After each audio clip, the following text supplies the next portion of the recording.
Assalamualaikum warahmatullahi wabarakatuh. Perkenalkan, nama saya Deti Devena Putri dengan nomor NIM 220111123 kelas MJ22F. Di sini saya akan mempresentasikan lingkungan bisnis internasional dan dampak bagi perkembangan perdagangan internasional. Yuk simak. Yang pertama, lingkungan hukum. Setiap negara memiliki sistem hukum yang berbeda-beda antara negara satu dengan negara lainnya. Perbedaan tersebut mempunyai implikasi terhadap pelaksanaan bisnis internasional. Yang pertama, hukum Anglo-Saxon. Hukum Anglo-Saxon atau Common Law adalah fondasi sistem hukum di Inggris dari bekas koloni-koloninya, termasuk Amerika Serikat, Kanada, Australia, India, Selandia Baru, Barbados, Saint Kitts, Nevis, dan Malaysia. Hukum Anglo-Saxon didasarkan pada kebijakan kumulatif putusan-putusan pada hakim tentang masing-masing perkara sepanjang sejarah. Yang kedua, ada hukum kontinental atau civil law, didasarkan kodifikasi atau daftar yang lengkap apa yang diperbolehkan dan tidak diperbolehkan. Sistem hukum kontinental berasal dari Alkitab dengan bahasa Romawi yang menyebarkannya di seluruh dunia barat. Yang ketiga, ada hukum agama. Hukum agama didasarkan pada ketentuan-ketentuan yang diciptakan secara resmi yang mengatur iman dan praktik suatu agama tertentu. Negara-negara yang berpedoman kepada hukum agama sering memiliki ciri-ciri seperti tidak adanya pembelaan dan prosedur yang seharusnya membuat pihak luar berhati-hati. Yang keempat, ada hukum birokratis. Hukum birokratis adalah apa saja yang dikatakan pada birokratis tanpa mempedulikan hukum formal negara tersebut. Kontrak dapat dibuat dan diakhiri oleh orang berkuasa. Lingkungan hukum antara lain, yang pertama, kelengkapan undang-undang yang terkait dengan bisnis. Yang kedua, kesesuaian undang-undang dengan kondisi terkini. Yang ketiga, upaya pelaksanaan undang-undang. Ada beberapa instrumen hukum yang dapat digunakan untuk melindungi kekayaan intelektual, antara lain yang pertama itu ada paten, suatu penganugerahan kepada penemu dari pemerintah atas hasil penemuannya dan memberinya eksklusif pada penemu untuk memproduksi, menggunakan, dan menjual hasil temuannya. B. Copyright, yaitu hak eksklusif dari penulis buku, komposer, artis, dan penerbit buku untuk mempublikasi dan menjual hasil karyanya. C. Trademark adalah desain dan nama yang resmi dan terdaftar sebagai merek dagang. B. Lingkungan teknologi. Lingkungan teknologi adalah suatu segi penting lingkungan suatu negara, SDA suatu negara, dan juga modalnya dalam bentuk fisik dan manusia mempengaruhi negara tersebut sebagai tempat aktivitas bisnis internasional. Teknologi merujuk pada semua cara yang digunakan perusahaan untuk menciptakan nilai bagi konstituen mereka, termasuk pengetahuan manusia, metode kerja, peralatan fisik, elektronik, dan telekomunikasi, serta berbagai sistem pengelolaan. Kategori teknologi umum dari teknologi yang berhubungan dengan bisnis yaitu teknologi produk dan jasa, serta teknologi pengelolaan bisnis. C. Lingkungan politik. Sistem politik diartikan sebagai sistem pemerintahan di suatu negara. Sistem politik dapat dinilai berdasarkan dua dimensi yang berhubungan, yaitu pertama, kolektivitas dan individualisme. Sistem kolektivisme adalah suatu sistem yang menekankan kepada pencapaian tujuan bersama dan tujuan individu. Kedua, demokrasi dan totaliter. Demokrasi adalah sistem politik di mana pemerintah berasal dari rakyat yang dibentuk dengan cara pemilih langsung dan dipilih melalui parlemen. Totaliter adalah bentuk pemerintahan di mana suatu satu orang atau satu partai politik tertentu menguasai pemerintahan dan dengan melarang tegas adanya partai oposisi. Resiko politik adalah segala perubahan dalam lingkungan politik yang kemungkinan besar mempengaruhi aktivitas bisnis. Resiko politik sebagai berikut. A. Resiko kepemilikan ownership risk, di mana harta-harta perusahaan terancam oleh penyitaan dan pengambilan alih. B. Resiko pengoperasian operating risk, di mana operasi suatu perusahaan yang sedang berjalan terancam oleh perubahan-perubahan hukum, standar lingkungan, undang-undang, perpajakan, terorisme, dan lain-lainnya. C. Resiko transfer atau transfer risk, di mana pemerintah melakukan campur tangan dalam kemampuan suatu perusahaan memindahkan dana keadaan dari negara tersebut. Politik internasional diwarnai oleh berbagai relasi yang bersifat global dan kekuatan politik dunia. Dengan kata lain, pengaruh politik dunia dapat dibedakan oleh yang pertama itu ada relasi global, yang kedua ada politik transnasional, yang ketiga kekuatan politik tinggi. Yang selanjutnya itu ada lingkungan budaya, adalah kumpulan nilai, kepercayaan, perilaku, dan sikap yang membedakan sebuah masyarakat dengan masyarakat yang lainnya.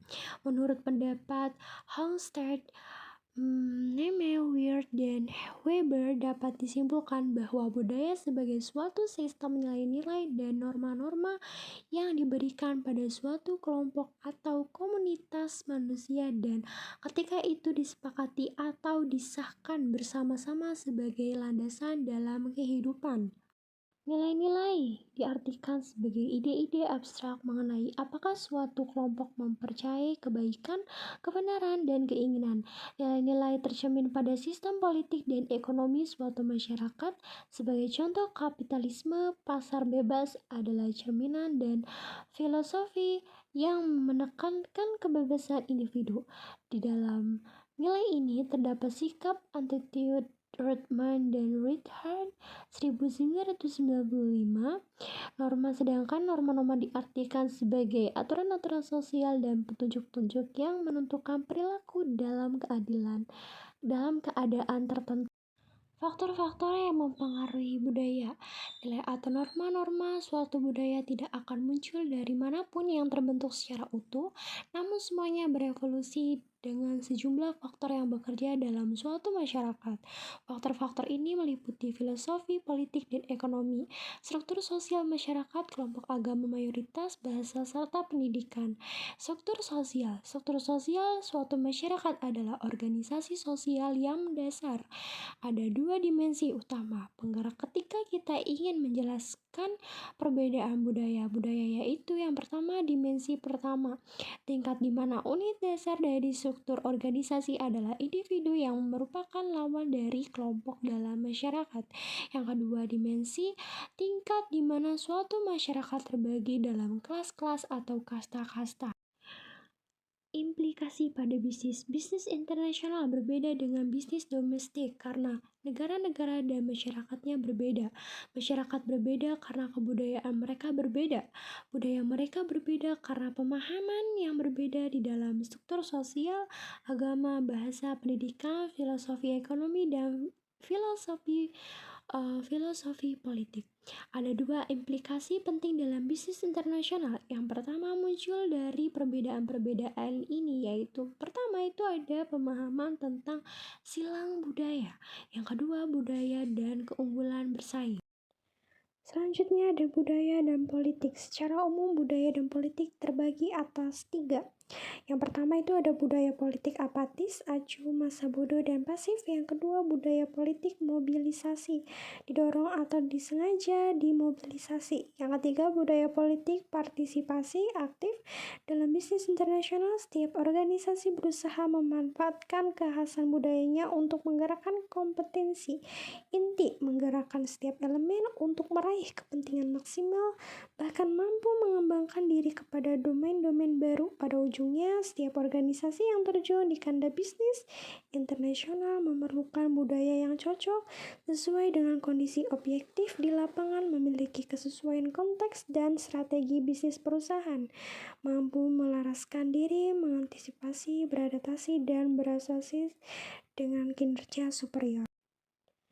Tipe-tipe budaya dan politik. Budaya politik parokial yaitu budaya politik yang tingkat partisipasi politiknya sangat rendah.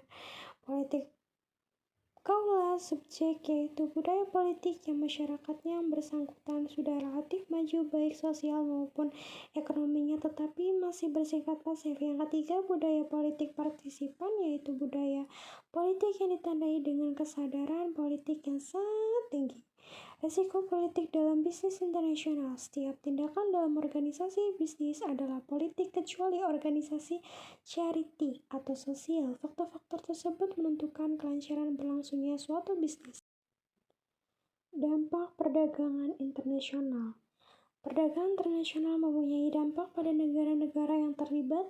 Dampak tersebut adanya yang positif dan ada yang negatif.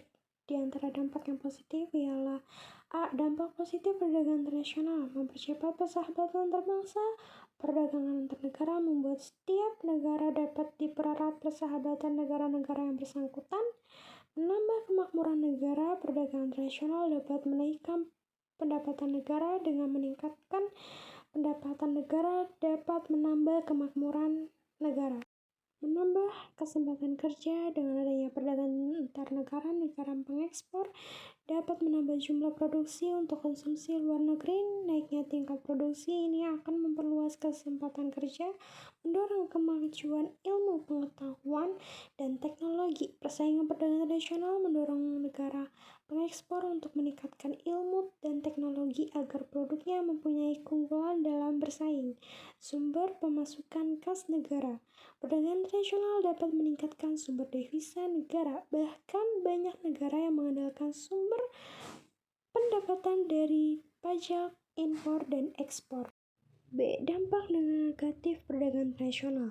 Yang pertama, adanya ketergantungan suatu negara terhadap negara lain, adanya persaingan yang tidak sehat dalam perdagangan internasional, banyak industri kecil yang kurang mampu bersaing menjadi gulung tikar, adanya pola konsumsi masyarakat yang meniru konsumsi negara yang lebih maju, timbulnya penjajahan ekonomi oleh negara yang lebih maju, terjadinya tabungan kekurangan masyarakat untuk investasi. Ini terjadi karena masyarakat menjadi konsumtif.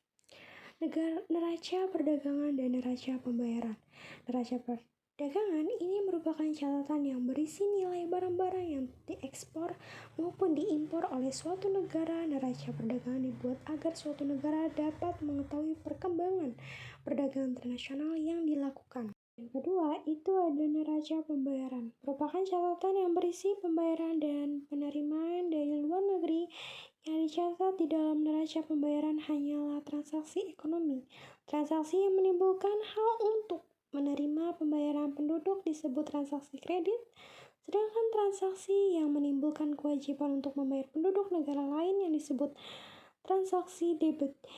Transaksi dalam neraca pembayaran dapat dibedakan menjadi transaksi sedang berjalan yang meliputi barang-barang dan jasa dan transaksi kapital yang menyangkut investasi modal dan emas. Negara yang menyusun neraca pembayaran memperoleh manfaat. Pertama, keadaan keuangan yang terkait dengan pembayaran luar negeri. Dengan mencermati neraca pembayaran, kita dapat mengetahui apakah sebaik suatu negara menambah impor atau justru harus menambah ekspor. Hal-hal yang berhubungan dengan perdagangan luar negeri, hubungan ekonomi suatu negara dengan negara-negara tertentu. Sekian dari saya. Terima kasih. Mohon maaf bila ada salah kata.